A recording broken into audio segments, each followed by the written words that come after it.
भारत चीन के बीच सीमा पर चल रहा तनाव अब धीरे धीरे खत्म होता नजर आ रहा है।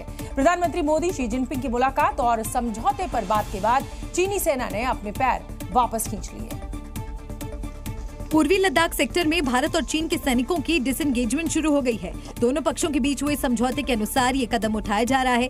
पूर्वी लद्दाख सेक्टर में डेमचोक और देपसांग मैदानों में 2 बिंदुओं पर सैनिक पीछे हट रहे हैं। ऐसे में चीनी सेना ने टेंट हटाने शुरू कर दिए हैं। अस्थायी कंस्ट्रक्शन को भी हटाया जा रहा है। डेमचोक से चीनी सेना की वापसी हो रही है और चीनी सेना पूर्वी हिस्से की ओर हट रहे हैं।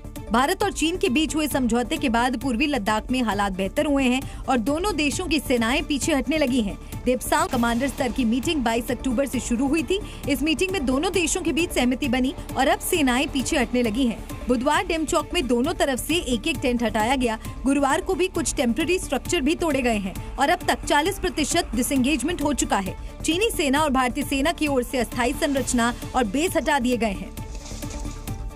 तो देखा आपने, चीनी सेना के कदम अब पीछे हट रहे हैं, लेकिन सबसे बड़ा सवाल यह है कि आखिर चीनी सैनिक कब तक एलएसी से पीछे हट जाएंगे।